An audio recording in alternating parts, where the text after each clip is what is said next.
day. Thank God for this day. Thank God for beautiful sun, beautiful weather. Praise the Lord. His blessings and mercies. They're great.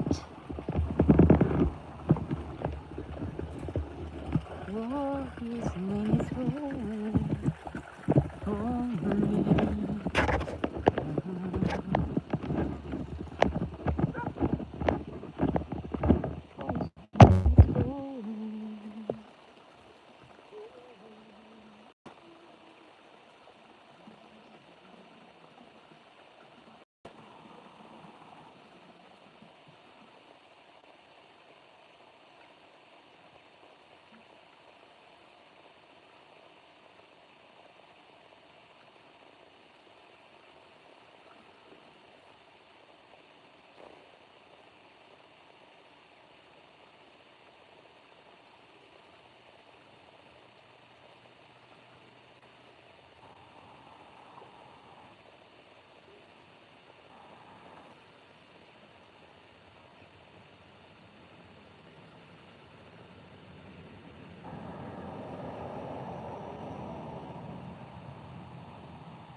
Good morning, everybody. I can't see anything because I don't have my glasses on. Hang on a second. Let me... Oh, there's the horses. Hope everyone's doing well. It's been a while since I've been on this channel. Well, I came on here a few days ago, just for a little bit. It's been a very long time. I'm not going to be on here all the time though. I have a lot more work to do now, and I've got to keep myself moving forward and not procrastinating and wasting time, because time is very precious. We're almost out of time, and so we've got to do some things and get ourselves ready for what's going to come pretty soon. And, let me go grab my glasses and enjoy the horses. I'll be back and I can see who I'm talking to.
Oh, Zoe, you finished your dinner.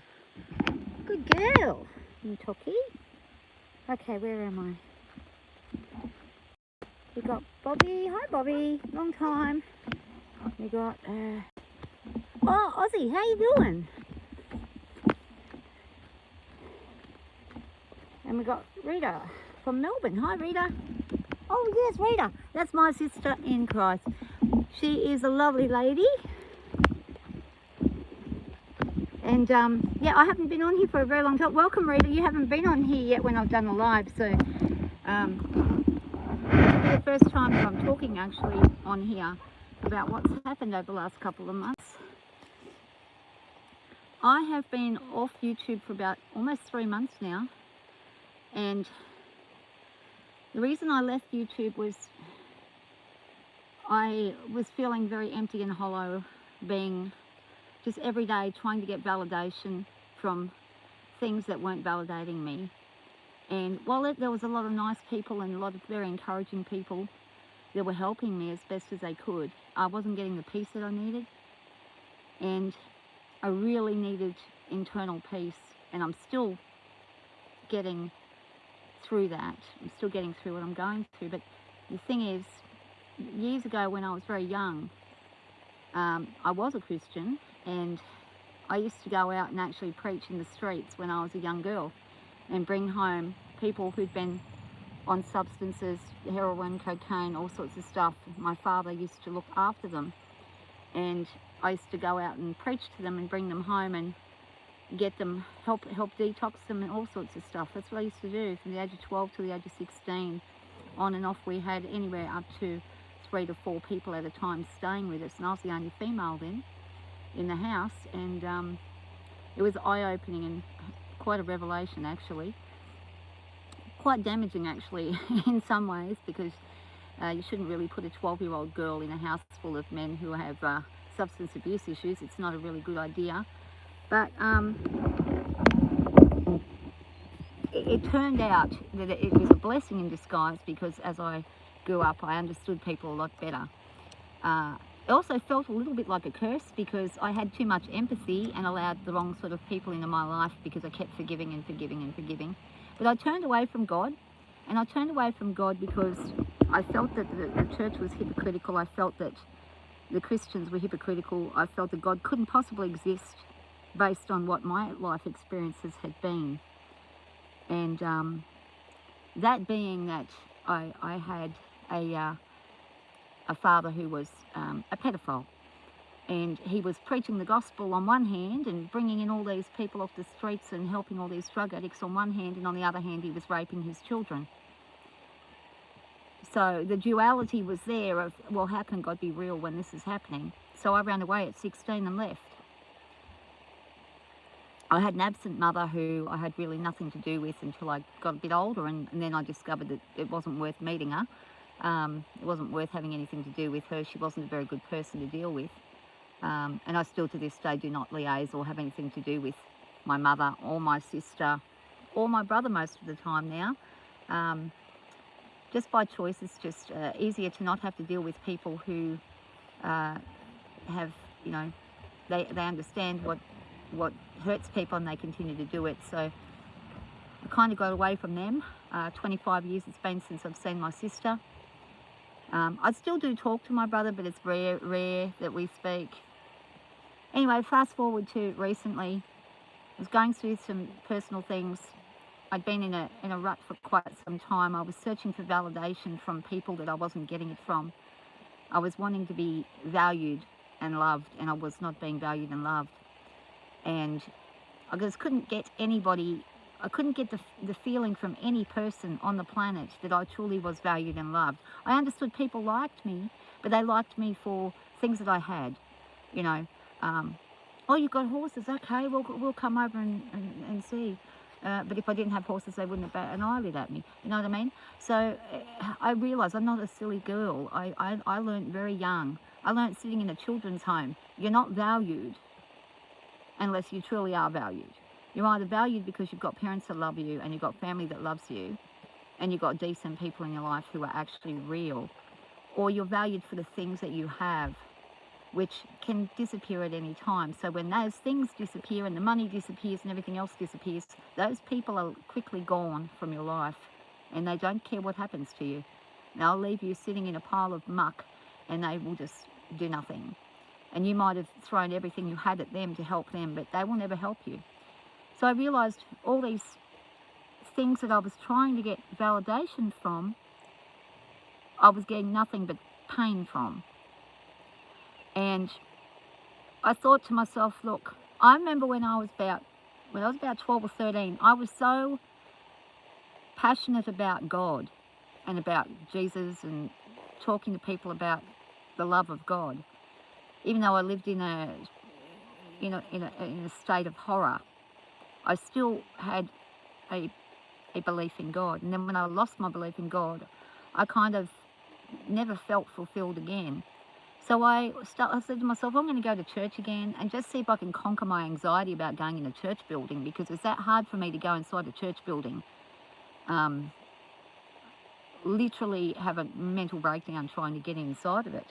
So I went and I parked out the front of the church and I stood there. I sat in the car and then I got out and I stood at the door, at the car door, and I looked and there was this one lady outside and she was having a cigarette, and I thought, oh, thank God for this.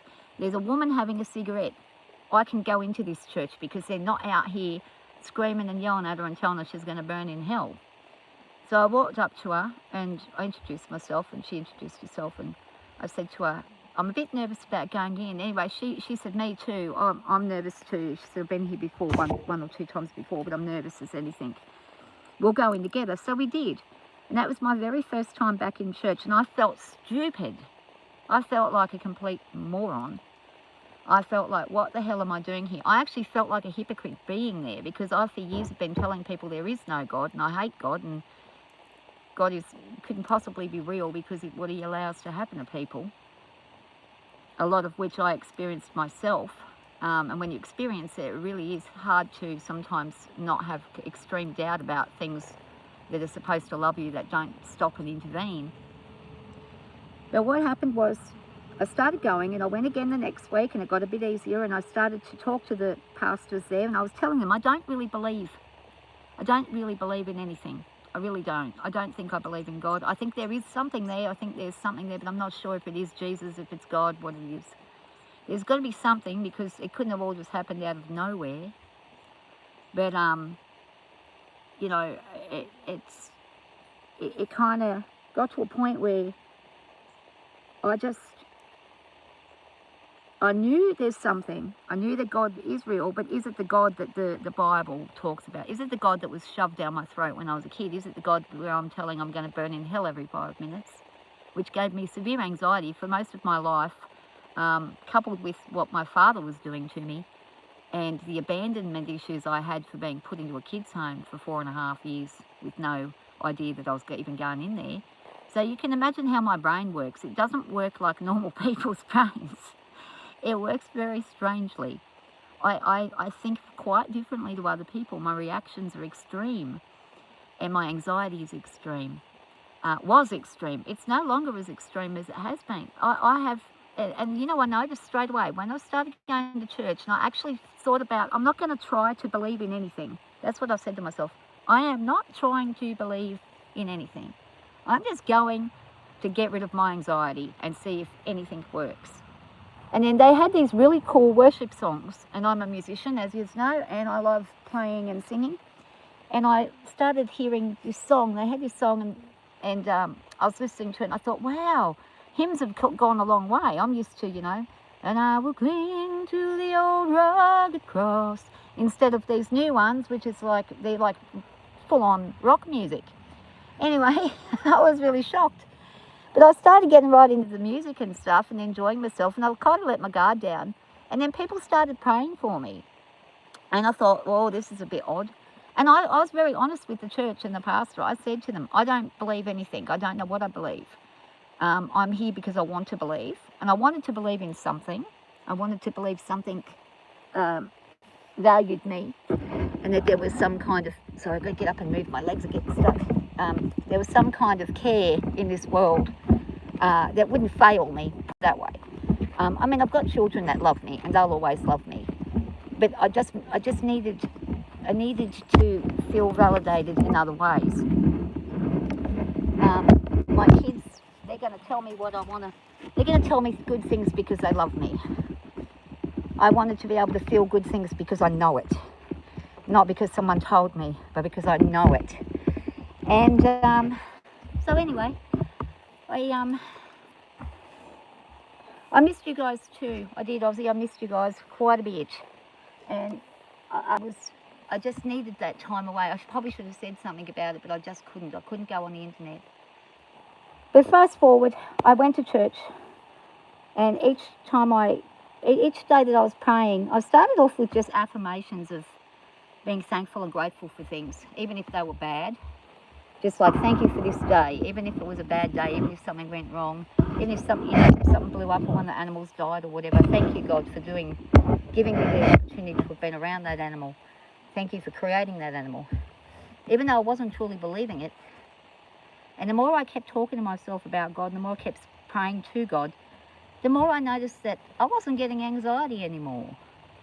I wasn't having this daily dread of, I can't breathe. I feel like I'm going to drop dead. My heart is palpitating. I'm terrified of dying. That just went. It went away. And I was like, wow, okay. So maybe I've been wrong all this time. Maybe I should have just kept in a relationship with God, and I would have probably have not suffered the way I suffered. But the thing is, I had to suffer what I've suffered because I had to be able to get to a point where I actually wanted the help and wanted to turn to God, so that I could turn to God without any malice or anger in me. Because when things happen to you that are really bad, you can get really angry, and it can stick with you for a very long time. And and it's not that I'm miraculously healed and I have no anger. I still have anger. I'm human. I'm always going to probably have anger towards things that have harmed me. But I can deal with it now in a way which is what they call a righteous anger. A righteous anger is where someone has wronged you and you have a right to feel anger about it. But what you don't do is you don't dwell on it as in, I'm going to sit there and I'm going to plot revenge against the person. That is a not righteous anger. That's a vengeful anger. And that's the anger that causes things like murder and all sorts of issues in society when people get that kind of anger. And I've had that kind of anger, and it's now replaced with a much calmer thought process of, I can't do anything about what has happened, and I can't do anything about what anybody does. But what I can do is I can be at peace within myself. So I'm feeling a lot more peaceful. It doesn't mean that I'm perfect or anything else. It doesn't mean I'm any different to who I was before. I'm still the same. I was always doing the things that I was taught in the Bible from young. It's just that I'm now in all things being grateful to God and thankful to God, and wanting to share that it doesn't matter, even if you don't believe. And this I got from Rita. And I already knew the passage, but she mentioned this, that if you have faith the size of a grain of mustard seed, which is pretty small, if you believe in something tiny, it can grow. It can grow into a huge faith and belief. And you can feel stupid. It's all right to feel stupid trying to believe in something, because faith is really not about what you can see, it's about what you can't see. It's the hope that... It's the hope for what you can't see that will come true. It really is something that everybody has faith in something. We have faith that our car's going to get us to the workplace today, or we have faith that our we're going to have food on the table, because we might not see it at 5 o'clock in the morning, what's going to be for dinner at 7 o'clock at night, but we know it's going to come. However, it could maybe never come. Something crazy could happen and there could never be any food on the table again, and it could be the end of us. But we believe it's going to be there. So that's what I'm talking about. Like, I'm not trying to tell people what they have to do. I'm just saying this is what's happened with me. It's why I was gone. I'm still me. I still love you guys. I still want to talk to you guys about anything and everything that you guys want to talk about. And I don't judge anybody about anything. I didn't before. So I never will. There are things in this life I don't like. You will sometimes hear me mentioning things that I don't like. But,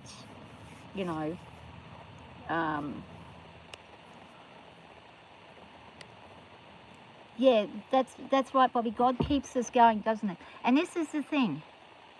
Even when bad things are happening, now instead of me freaking out when a bad thing happens and going completely insane and screaming and crying and thinking I'm going to drop dead, now what happens to me is I just talk to God in my head. I just say, Lord, I trust that you know what I need. And if the things I think I need aren't what I need, you're going to give me what I actually do need. You're shutting the door here, but you're going to open one over here. And I'll tell you now, I've met the most wonderful people. They've been coming over. They've come over 3 times now.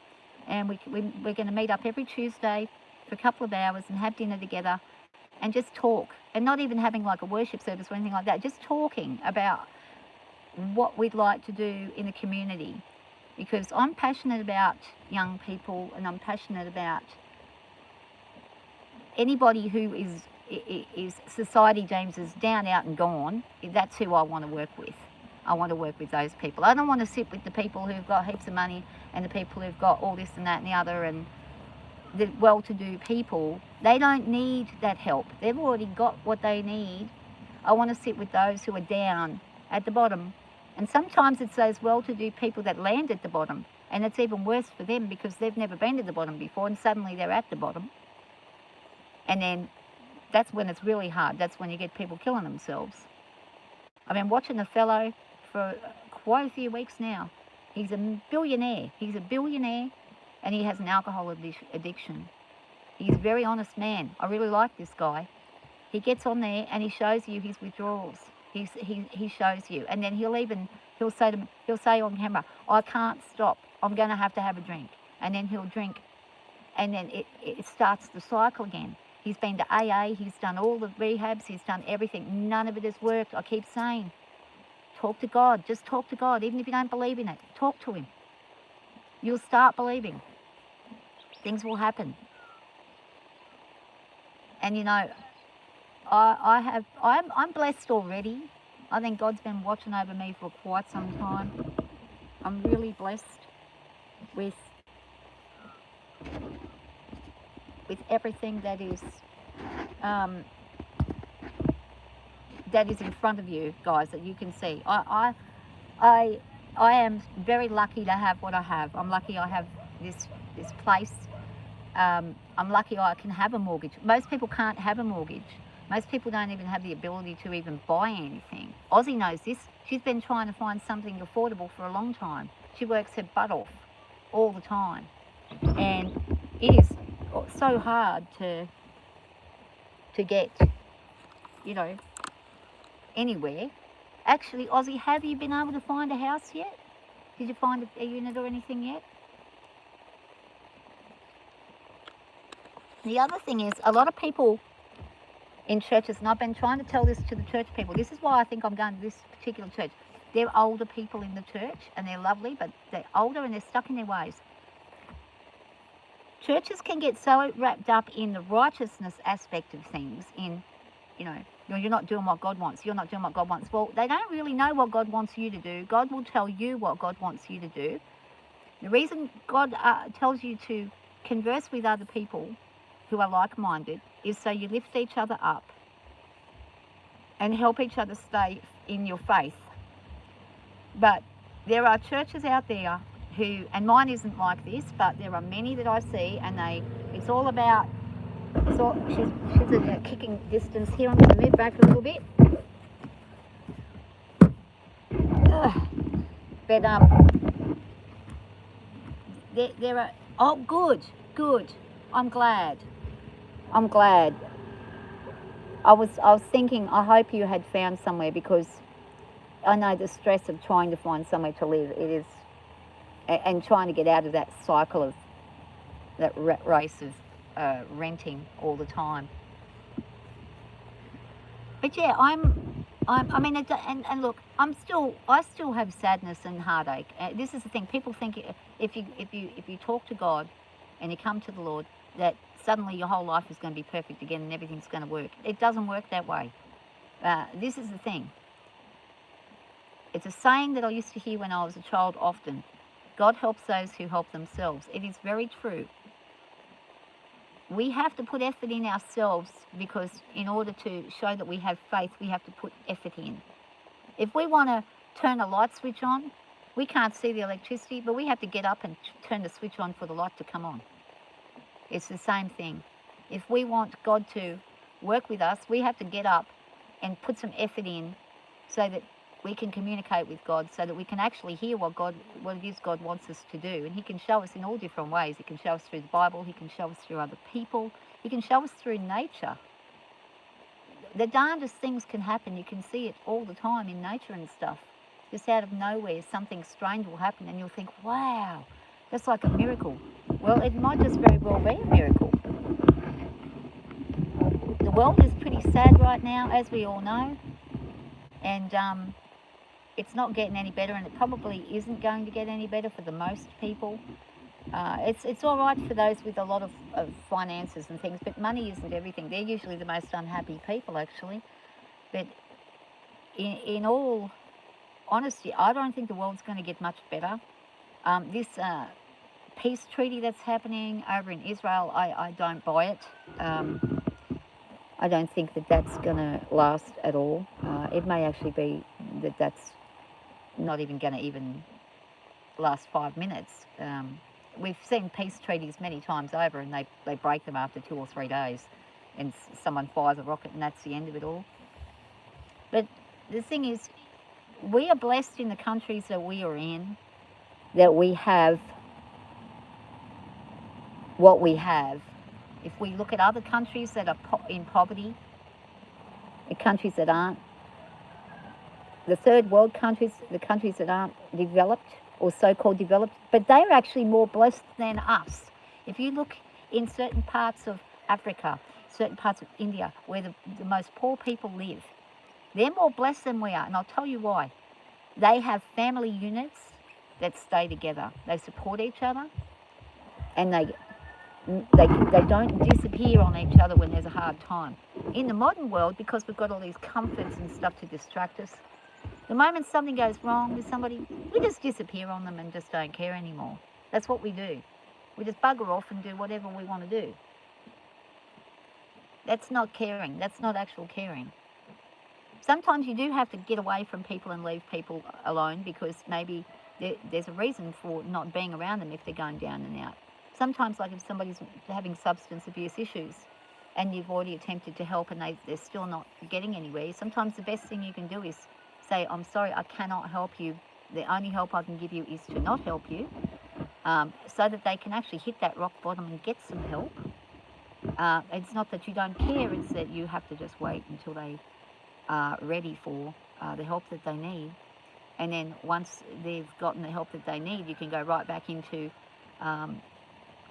helping them from closer up instead of from afar. But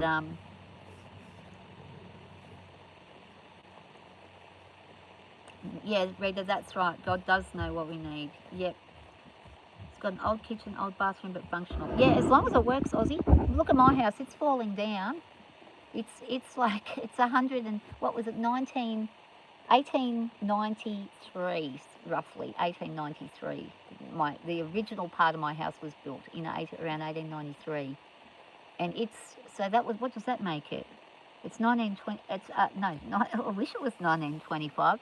2025 minus 22, 122 years old. It's not doing too bad for its age.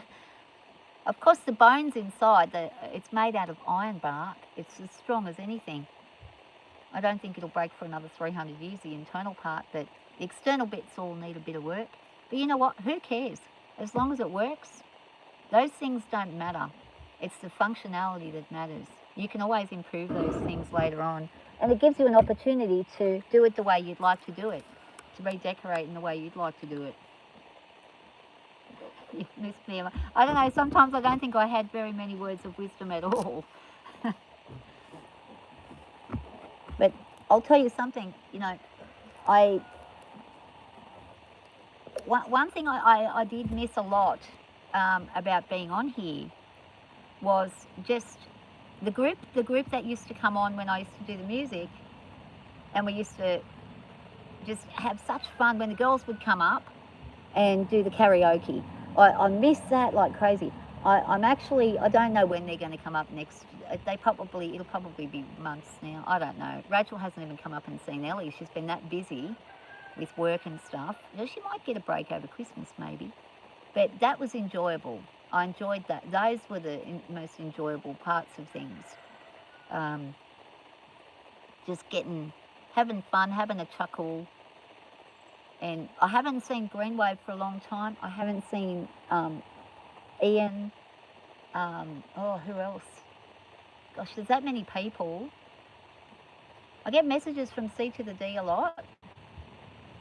But yeah, a lot of people that I don't even, this is the thing, because you know how I had the stroke thing and my short-term memory's not great. I forget a lot. I forget a lot of things. So if it's not in front of me for a few weeks, I'll forget who everybody is. But once they start talking to me again, I'll usually figure it out fairly quickly. Like, I knew who you were, Ozzy. I won't forget who you are. I know who Bobby is. I know who Rita is. And like I said, I still remember Ian and Greenwave, and Beard, retired Beard, and Cheyenne. We've kind of kept in touch on another platform for a little bit, but I really haven't really. I didn't miss the bad side of social media, which is the side of the pressurized side where it just felt. I felt like I had to do it, and I felt like I wasn't getting any. I wasn't getting anywhere with my peace inside. And now that I've got this peace that I feel inside that is filling me up, and if I start to lose the peace, it comes back. As soon as I start talking to God, it comes straight back in, and it works wonderfully.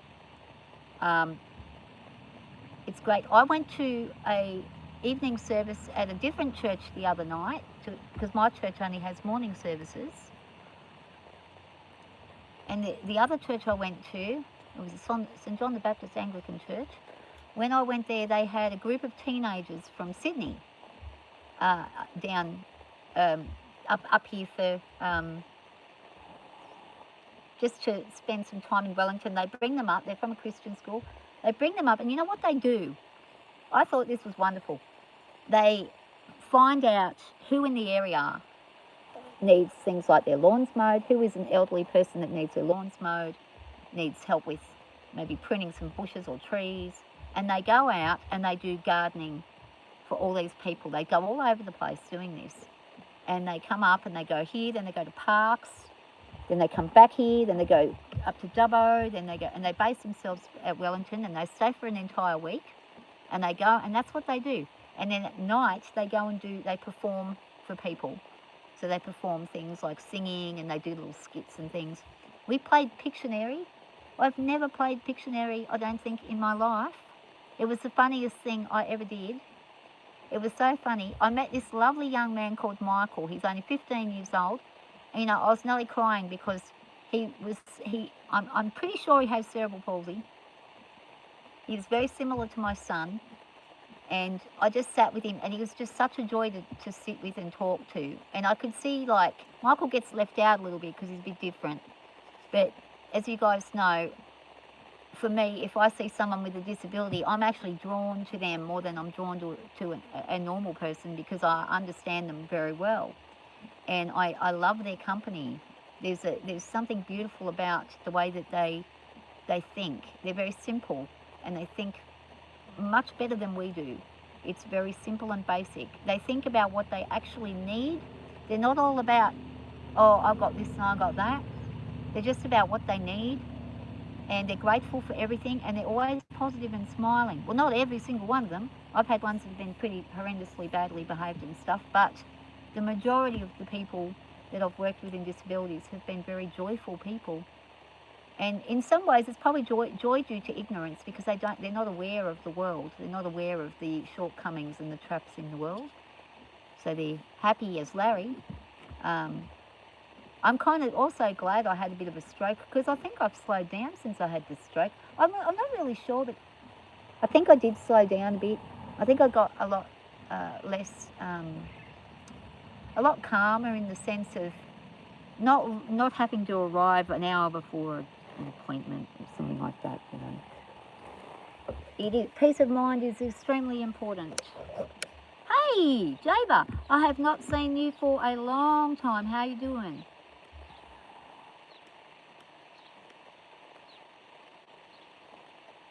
I hope you're doing well.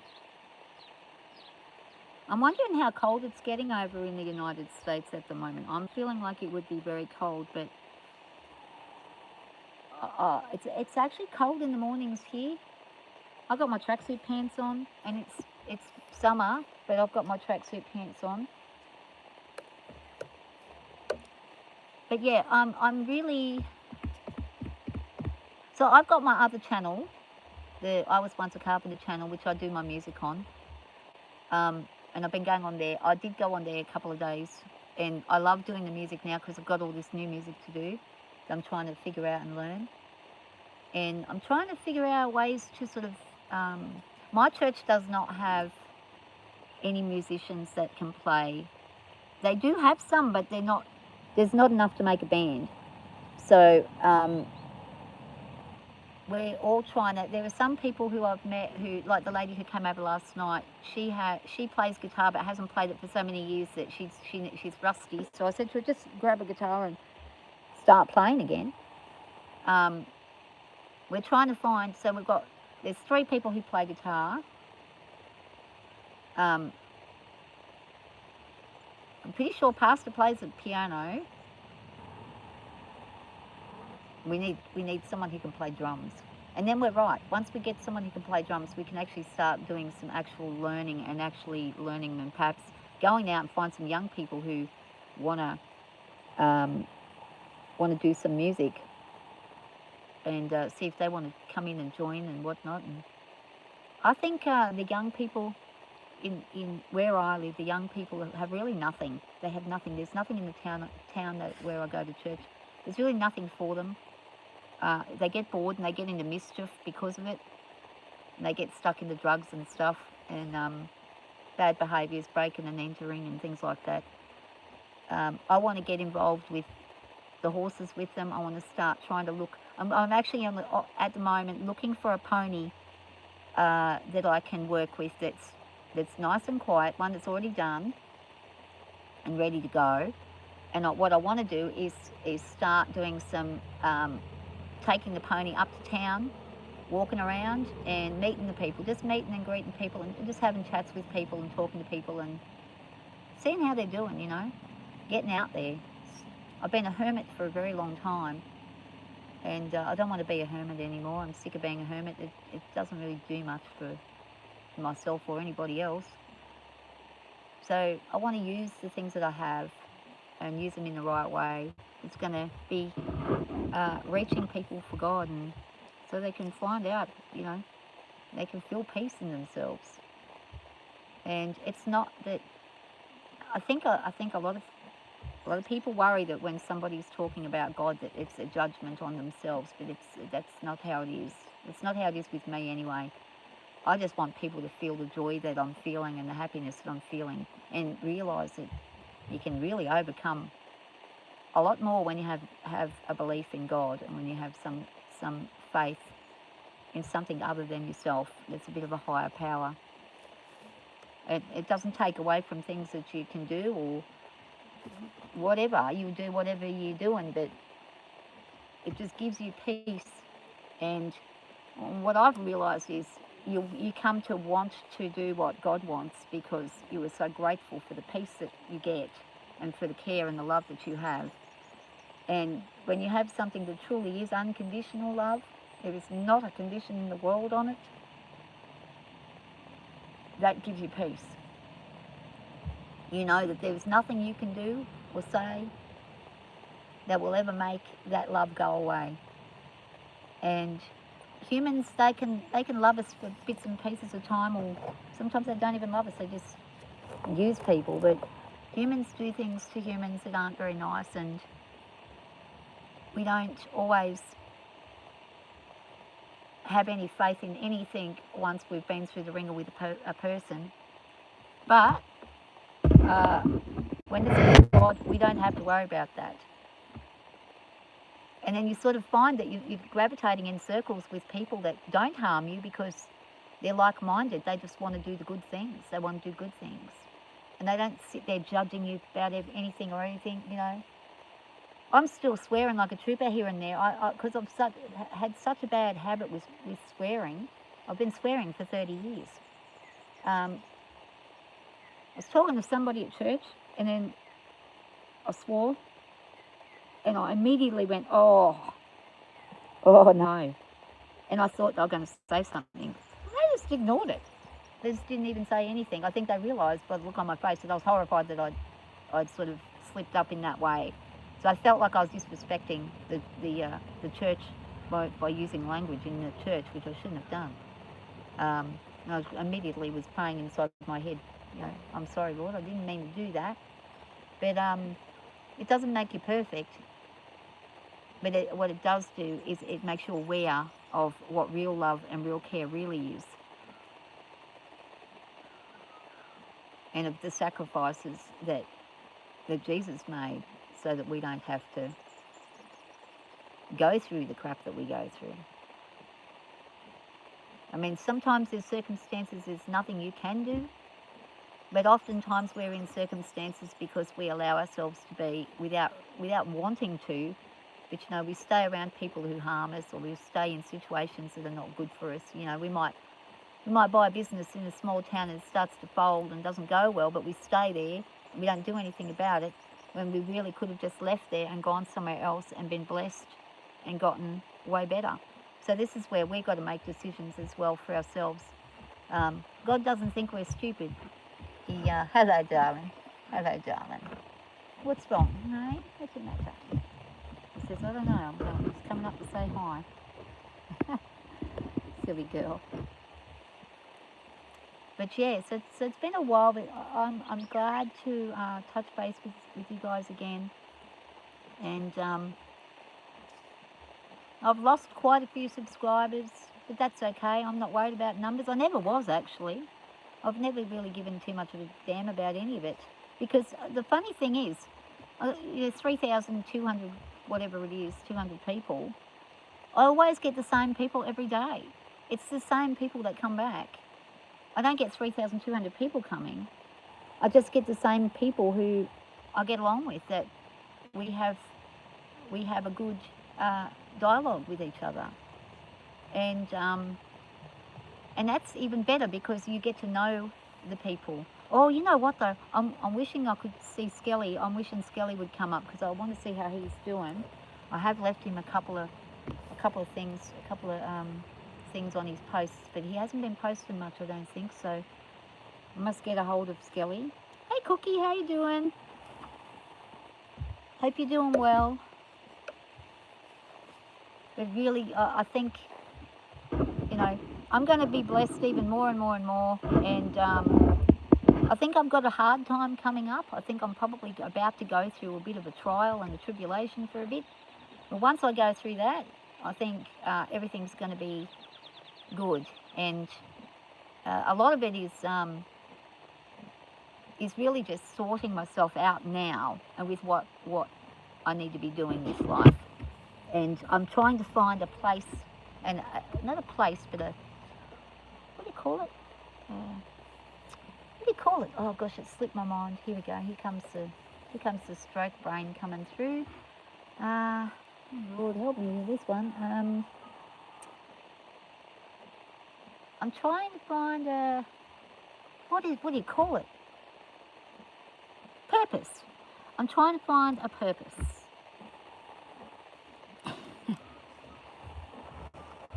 Yeah, I'm trying to find a purpose because, like I said, I'm so blessed with all the things that I have. How can I use these things to help other people? Just to put a smile on someone's face, just to give somebody a good day. How can I do that and be able to do it to a broader amount of people, and be able to sort of actually physically be around people with what I have and know, so that I can actually work with people in the right way. We all get lost at times, and we all feel... I'll tell you something about people that people won't acknowledge about themselves. You can be surrounded by 10 million people and be as lonely as anything. You can feel like you're on the planet Mars, be in a packed stadium full of people. You can still even feel like that with God sometimes. You can feel like there's no one there. But God is there, and if you have the faith in it, He'll prove to you He's there. Because He'll settle you down. He'll settle your heart and your mind down. But people will not admit that they need others, or that they need help, because of pride that they have, because they don't want to embarrass themselves. They don't want people to use it against them. They don't want this and that to happen to themselves because they've made themselves vulnerable. Whereas with God, when you come to God vulnerable and you talk to God about everything, it cannot be used against you when you talk to God about it.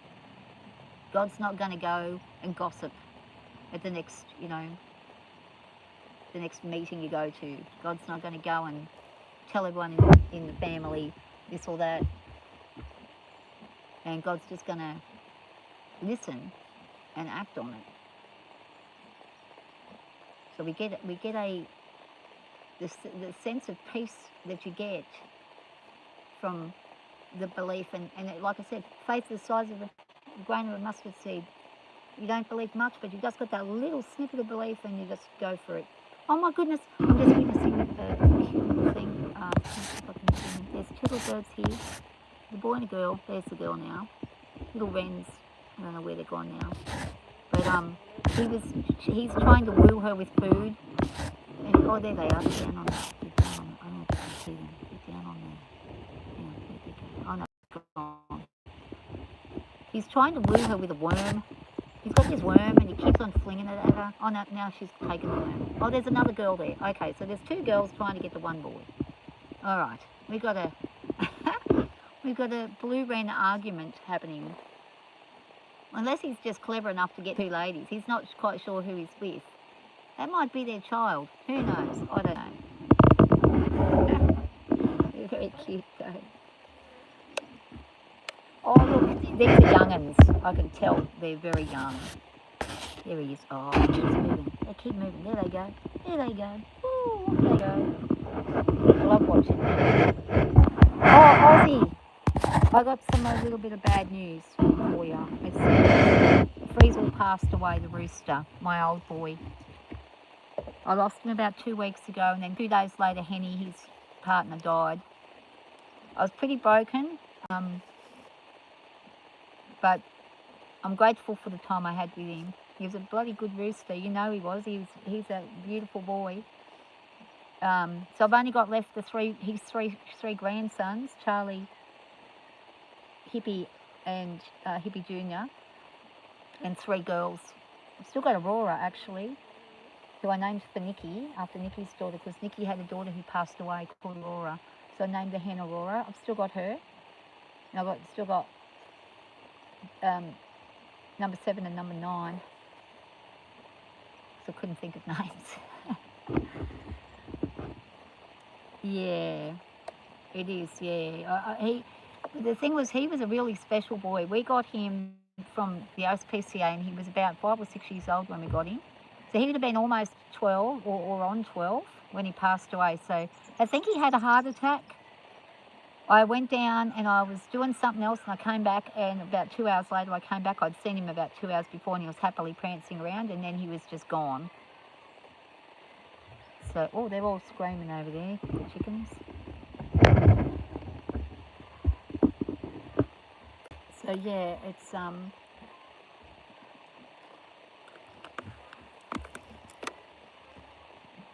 it was sad, but you know, he had a long, good life, so that was good, and he produced beautiful offspring, so that was good.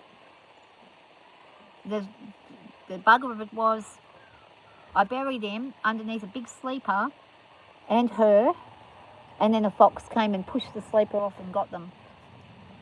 So that was pretty sad, but look, I just said, well, nature is nature. The fox has to eat. It's not doing the wrong thing. It has to eat. And the fox actually, I'm pretty sure, has some cubs down in the riverbank. I think she's got a den down in the riverbank with some cubs. The horses have been freaking out a lot about a little section just behind the round yard, just at the back here where the creek is. Over there. That's where she took. I found some of Friesel down there and some of the Henny over here. But, yeah, it was, I'm pretty sure she's got pups. They've been making a ruckus at night, all the foxes in the area, so we've got a lot of them. And we have deer everywhere now. There's 2 does that live next door on the big paddock over there. You see them every now and again. Most of the time they go over into the back end of his property. But every now and again they come over this way, and the horses really don't like them. Causes a bit of a stir with them. Miss Ellie, you are enjoying your breakfast, but you should have left it in your bowl, darling. Yeah. you used to have 30 chickens and now you have 8. Yeah, because we free range ours, you probably free range yours too. They're very fickle chickens. They're easy to die. You've got to take a lot of care of them. You've got to make sure they get, and this is another thing, people think that chickens you just feed them scraps and that's it. But you've got to make sure the soil that you're on has the minerals they need, and if it doesn't, you've got to give them the minerals. I use it's a wormer and a mineral drench that you put in their water, and it's done a great job. Can't remember, it's Vermisil, I think it's called. It's not that expensive. It's expensive for a little jar, but a little bottle, but it lasts for quite a while. It's like you only use about 10 mils, and it's like a 200 ml bottle, so you get about 20 goes out of it, and you only got to do it every 6 weeks. So that kind of keeps them. It gives them their minerals as well. Plus, also, I try to give them things like selenium drops here and there, because our soil's not good. As you can see, we just had dust. It's not the greatest, so yeah.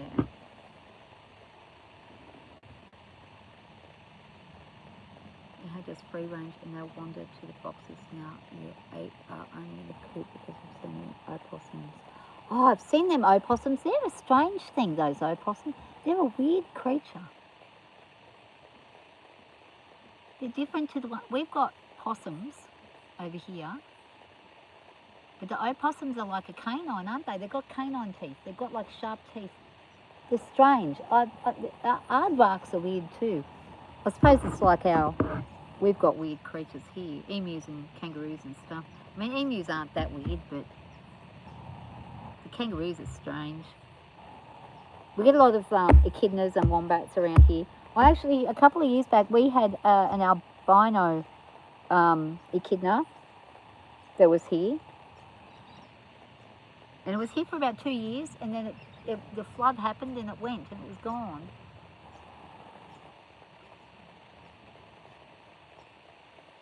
Oh, I'm getting attacked by 10 million flies. When she finishes her breakfast, I'm going to give her about 10 minutes and then I'm going to go and get ready to start our work for the day.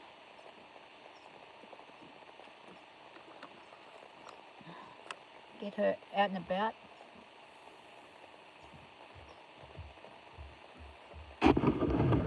On the road yesterday, she was a little stubborn. The day before it was super windy, and she actually behaved the best on the windy day. I'm going to get her fly veil and pop it on her because the flies are starting to get a little crazy. Want a veil?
Ready?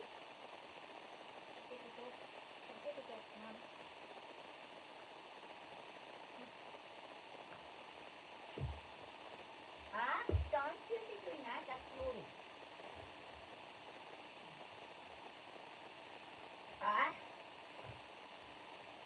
Stop it. Hey, you're in a mood. That's enough. Oh, she's in a mood. Well, I'm going to have fun today. She's in a striking mood. What a bugger. Yeah, it's 8:38 here. We're on the same time as you. Actually, Aussie Rita's, I think, in Melbourne too.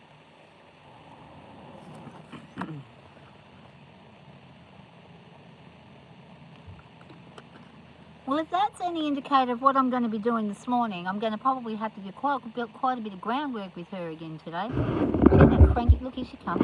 What's she doing? No, she's gone back. Ellie! I'm surprised she was cranky about me putting that on. Usually she's happy to have it on.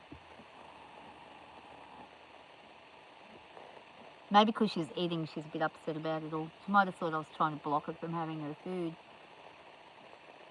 Which of course is ridiculous because she knows I don't eat hay. Sometimes I accidentally eat hay when I'm lifting bales in and out, but it flies straight in the mouth and it chokes you. But no, she's I don't know what's going on with her. It's actually looking pretty good at the moment.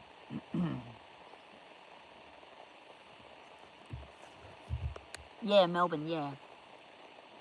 45 degrees Fahrenheit and cloudy. How much is that in Celsius? That's pretty cold. Is that cold? It would be cold, hey? Do you get snow there, Cookie?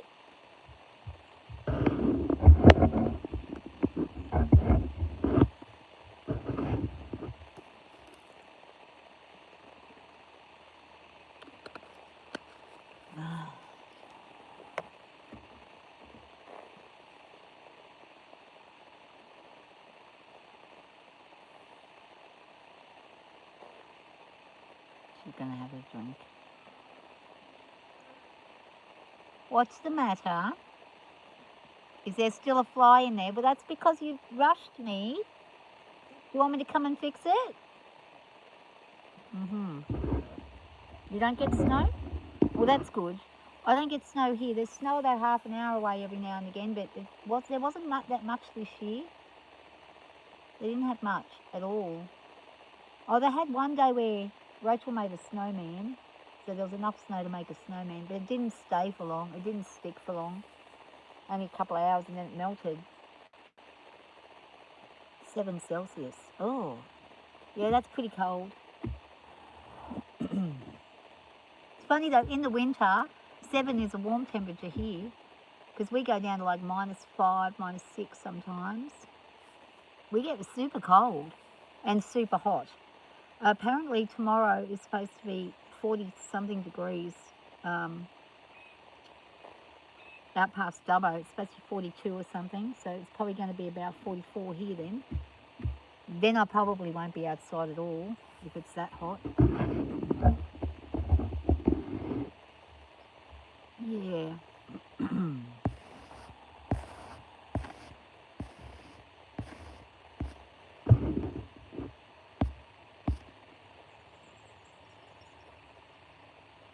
-34 Fahrenheit. -34 Celsius. Whoa!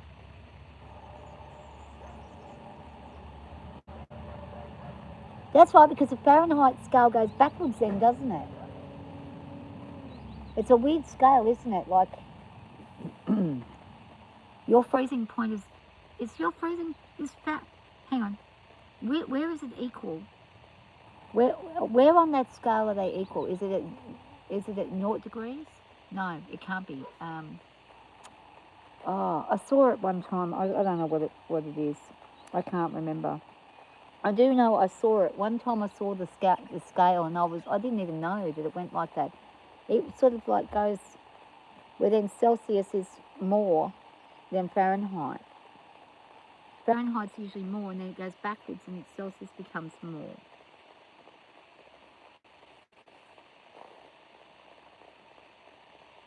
Oh. Okay. Nebraska.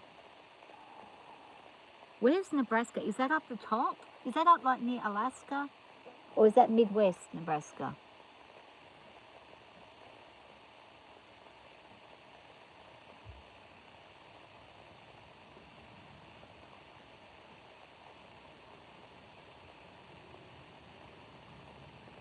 -34 degrees is freezing.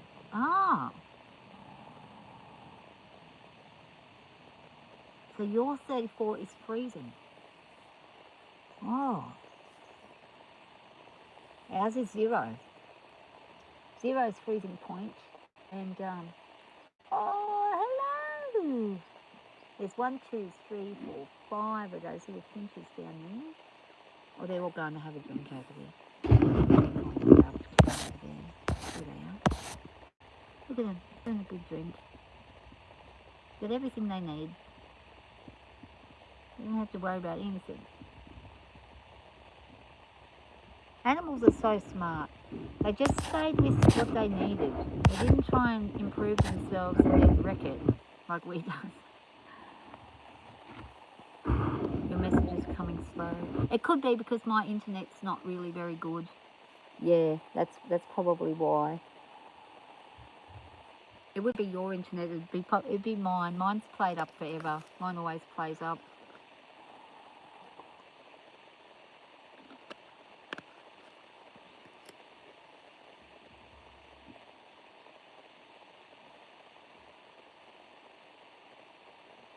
It's such lovely weather today.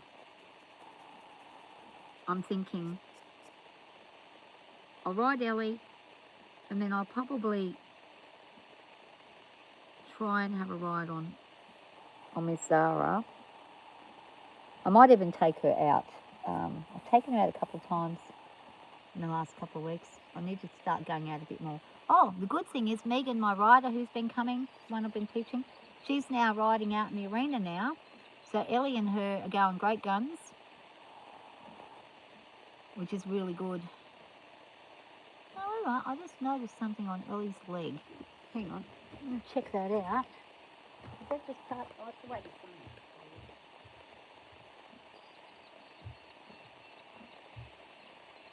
What's wrong with the hip?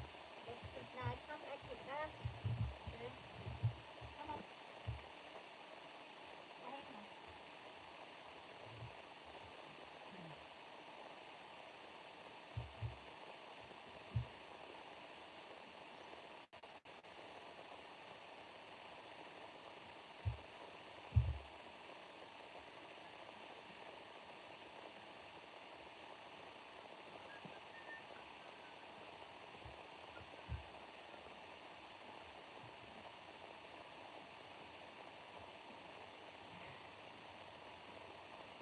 Because you've got a fly stuck in there, that's why. Hold up. No, don't do that. Stop that nonsense. Let me get the flies out. Let me get them out. Now you're whacking me with this. I'm doing my best. Alright, I'm doing the best I can.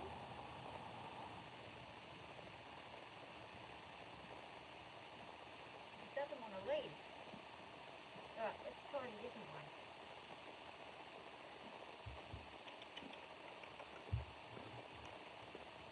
Stand up still. Stand still. Don't move your head up for a second. Standing still. Good girl. Put these ones off you. Then we can put this on. And you're not going to have it bottom you on the underneath. Stand still. There. Right. Now we're getting tangled. Now we're getting all tangled.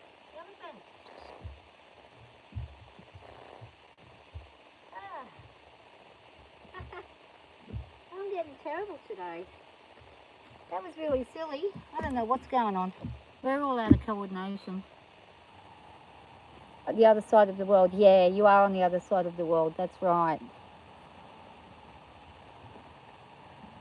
Well, I best get moving. I'm going to go and get myself ready to... I'm going to give her... Oh, I'll probably give her more than 10 minutes. I'll give her about 20 minutes and then I'll get working with her. I don't want to leave it too late because we're starting to lose the shade. So I'll go and get ready and come out and get on her and do my thing. And hopefully... I might even... I don't know. I might come back on with the live stream on. And do another one. It's been a while since anyone's sort of watched me do anything with Ellie. in a mood. We'll see how we go. Actually, it might be a good one to do because she is in the mood. It might be good to actually do that. So I'll come back on. Thanks to everybody who came on and said hi today, and have a great day. And remember, God is good. God will bless us. Just have faith in Him. Just talk to Him. It might feel silly at first, but just talk to Him, and whatever you want to talk to Him about. Don't talk to ChatGTP. Whatever you do not download the AI ChatGTP and get fooled into talking to that thing. That's not there to help you. That's there to gain any ammunition it can against you. People are telling these things their entire life secrets. And do you think it's going to be any good later down the track? No, it's not. Don't talk to ChatGTP. Forget about that. AI is dangerous. It is not of God. It is actually demonic, I think. I think it's evil. I think it needs to be gone. I don't trust it. And it knows I don't like it.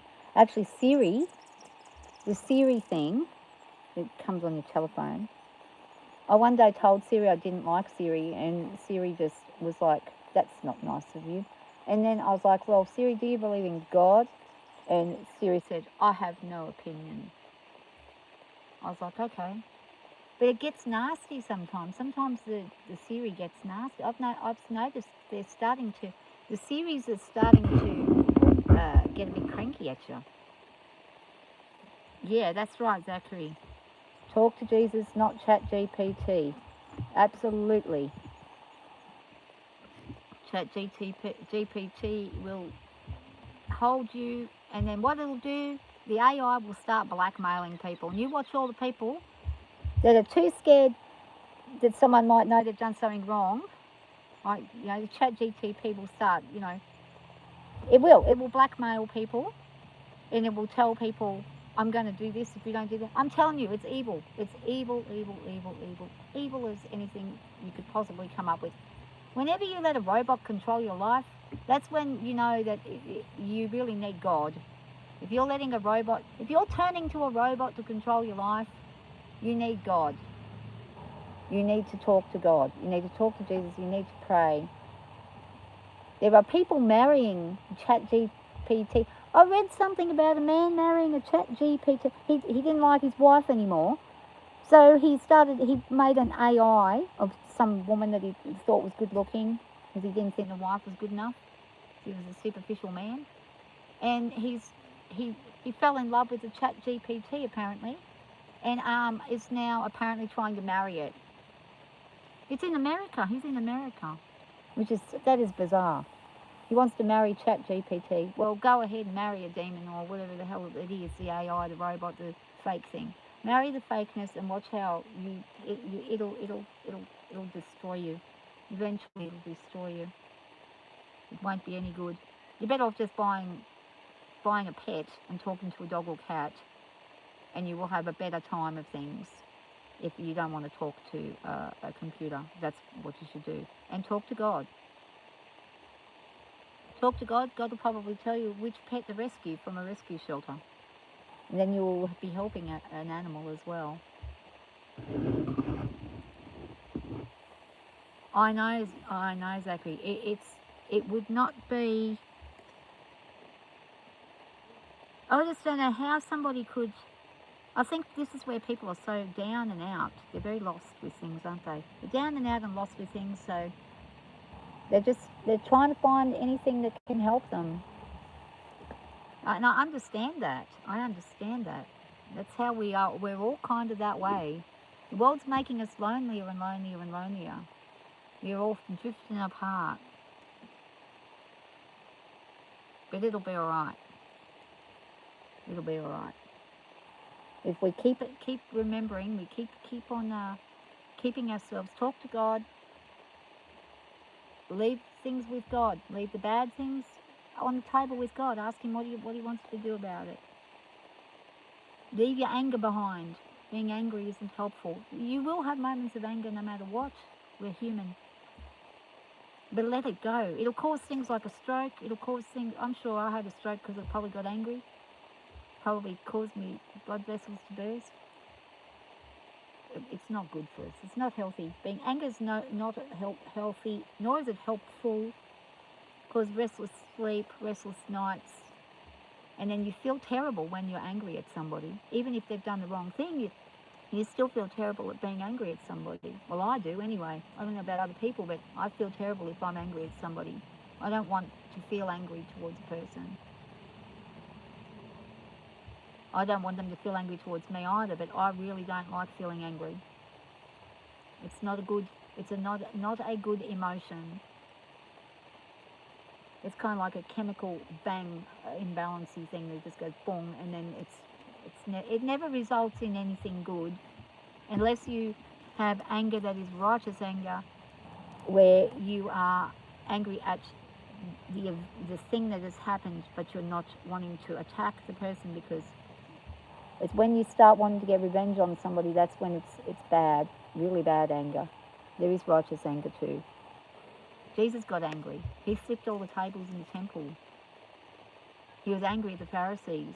He was angry at them making money off of God and not helping the poor. They were supposed to be using that money to help the poor, and they weren't. They were putting it in their own pockets, buying their own expensive robes and goats and sheep and stuff. They were buying all that, and all these other people are starving to death and coming and giving the offerings that they can give. And these Pharisees were pocketing the money and making money off of it. Making money off selling sacrifices to God. You know. It's like when you see that there's a stall outside a church and they're selling crosses of Jesus, crosses or something, and they're like astronomically priced and they're ridiculous. That's not a church that's about God. That's a church that's about money. You should find a church that's about God. I mean, it takes money to operate, and yes, they do have to ask people for help so that they can keep their churches going. But generally, people will give anyway because they are thankful to God. So God will provide. This is the thing. It says that God will provide for us.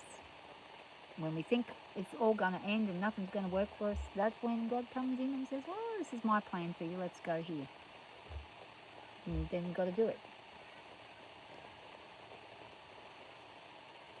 And hopefully if we listen and we follow what we think God is telling us to do, then we end up in a better position, probably far happier than we were before. We might not have as many things as we had, but we'll be happier. And it's really true. The less things you have, the more happy you get. So I do remember. I haven't forgotten you, Zachary. We used to talk every day. How are your parents going? I remember when you were trying to get the deck painted, cleaned and painted.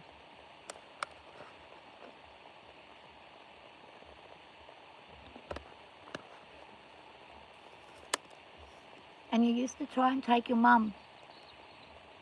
You used to want your mum to walk with you down to the shops. You wanted your mum to exercise.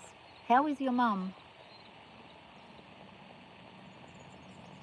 I hope she's well.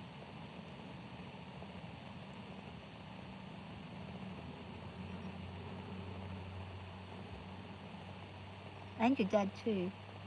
But I remember you got the gardens done. You were helping your dad do the gardens. You got the deck done. I remember all that. I do remember these things. Some people I remember a lot about what they tell me, and other people I can't remember a darn thing that they told me. But yes, Zachary, I do remember you.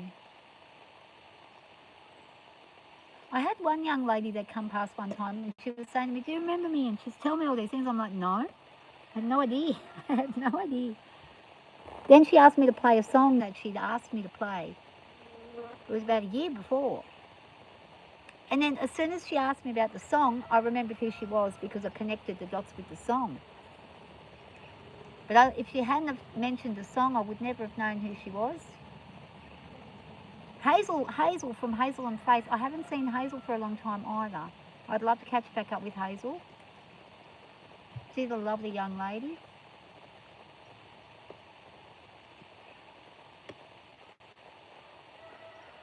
Still have to get rid of the wood. It's been a while. Well, you will get there. You will get there. You will get there.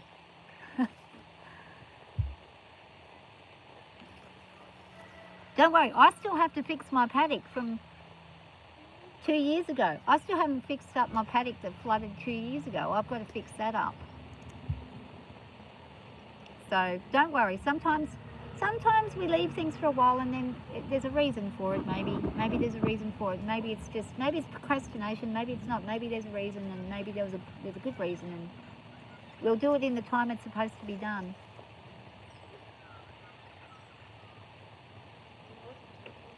But you're a good young fella. I know this because you're very respectful of your parents, and you help your parents, and you're extremely intelligent. So many young people these days, if their parents asked them for help, they'd sit there and go, stick the finger up and say, I'm not helping you. I'm not helping you. I'll do what I want. The attitudes these days are terrible. Not a lot of young people have respect for their parents anymore. Not a lot of parents ask for respect. Not a lot of parents act respectfully to be respected. Well, some parents are like rolling drunk all day long and then they expect the kid to respect them. Well, I can understand why there's no respect in those instances. If your parents are constantly drunk or they're never available, they're never there. I can understand why kids become down and out from these things. But we got a new phone, a new YouTube account, just randomly scrolled on and yeah, because you remember before I used to say God doesn't exist. You probably remember that. I used to say God isn't real. It's all crap. That's what I used to say. I know you're probably shocked. You're probably thinking, what happened? I went to church. I got broken down, Zachary. I got broken down, and then I went to church, and I thought, well, I'm going to see if I can get rid of anxiety. And then I just started talking to God. I just started praying an awful lot, every day, all day long, pretty much. I talk to God all the time. Even when I'm doing other things, like I will be talking to God inside my head while I'm doing other things. I'm constantly interacting with thoughts where I'm speaking to God and saying in my own head, saying my prayers within my own head. It does say to us, pray consistently, constantly pray. Somewhere in Corinthians it says that, constantly pray constantly. The only thing is I'm having trouble with recalling the Bible verses. I used to know them like off by heart years ago. I'm having trouble with getting back into, I'll remember them here and there, but remembering which ones they are. I know like John 3:16, but everybody knows John 3:16, for God so loved the world that he gave his only begotten Son. I don't know what the new version says, but that whosoever believeth in him should not perish but have eternal life.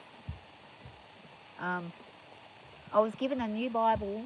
I bought a new Bible and then I gave that to somebody else, and then I got another Bible.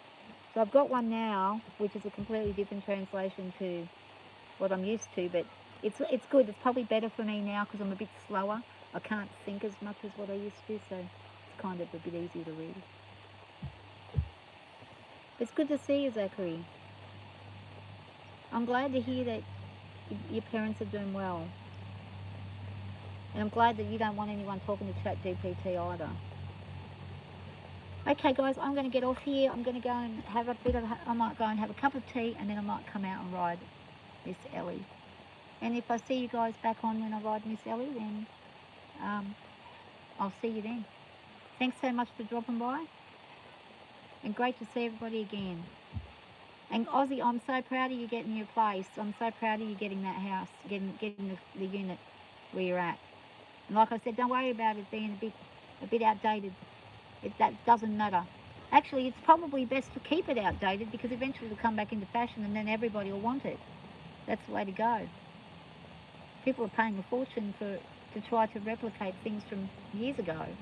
You've already got it right there. That's a blessing in disguise.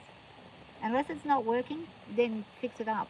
But if it's working, yeah, why reinvent the wheel? And it's already there.